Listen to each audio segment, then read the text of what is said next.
C'est assurément l'une des catégories phares de la Yame Series Benelux parce qu'elle est une des plus disputées et souvent la plus fournie, la classe X30 Senior.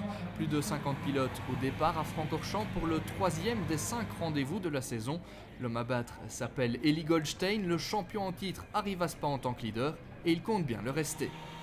Lors des essais qualificatifs, c'est pourtant son dauphin au championnat qui signe la pole. Sam Balota prend l'avantage avant les manches qualificatives. Il devance Yannis Stevenhaydens, le champion X30 Junior 2020. Eli Goldstein est aussi bien placé, 3e place pour le Bruxellois, devant Alessandro Tudiska. Le Britannique Kyan Shields complète le top 5. Parmi les surprises, Rivaldo van de Westlaken, 3e du championnat. Il se retrouve seulement 14e sur la grille de départ, mais pas de quoi paniquer. Les manches qualificatives ont toujours le don de redistribuer les cartes dans cette catégorie. La preuve, Yannis Stevenhaydens est contraint à l'abandon dans l'une de ses manches. Il dégringole au classement intermédiaire de la 2e place à la 21e position. Dommage, la pointe de vitesse était là. Pas de souci par contre pour les autres candidats à la victoire avec un bilan parfait, 3 victoires en 3 manches. Eli Goldstein s'adjuge le maximum de points lors de la première attribution à l'issue des courses de qualification. Il devance Sam Balota, 2 victoires et une 2e place. Le ton est donné avant la finale. Dans le top 3, on retrouve Dan Steenman, bien revenu dans le coup après un début de saison compliqué. Le néerlandais précède Kyan Shields, belle 4e place pour le britannique, avec quelques belles passes d'armes à la clé. Belle opération pour Evan Becerra qui avait signé le 12e chrono aux essais qualificatifs.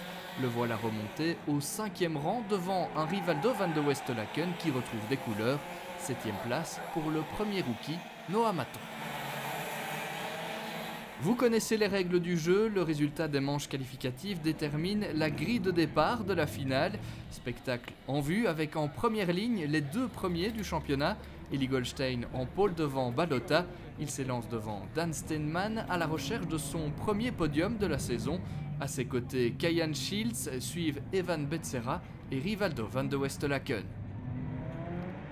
Tous les pilotes sont alignés, le rythme est donné par le poleman et c'est parti pour 17 tours d'une course de folie. Eli Goldstein conserve son avantage mais il emmène avec lui un peloton conséquent, l'indécision est totale. Au stade de la mi-course, une superbe remontée à épingler, Yannis Stevenhaydens s'est passé de la 21e à la 3e place du grand spectacle et puis de la malchance. Il est victime d'un accrochage. Dan Steenman et Bart Ploeg aussi, c'est terminé pour eux.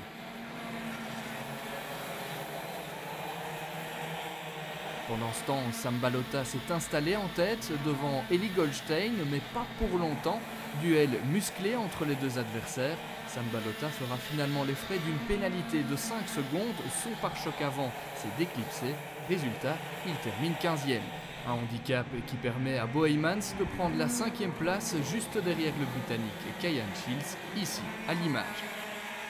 Excellente performance pour Evan Becerra, il décroche son tout premier podium de la saison en finissant 3e. Devant Eli Goldstein n'a eu aucun répit, il a aussi échangé le leadership avec Rivaldo van de Westlaken en constante progression ce week-end. Mais le Bruxellois finira quand même par s'imposer, 3 victoires en 3 finales depuis le début de saison. Bilan parfait, mais ce fut intense cette fois. On a fait un week-end incroyable. On n'avait pas une super pointe de vitesse, mais on a su gérer et on a su faire du mieux qu'on a pu pour la finale. C'était une finale très chaude, très intense et c'était vraiment très dur. C'était à la limite de l'accrochage parfois même. C'était vraiment super compliqué. Les courses sont de plus en plus serrées et moi c'est ce qui me fait vivre ici dans le kart, c'est la tension dans les courses et la rage de vaincre. Le champion en titre creuse l'écart au championnat, il compte désormais 38 points d'avance sur Sam Balota avant de se rendre à Genk les 21 et 22 août.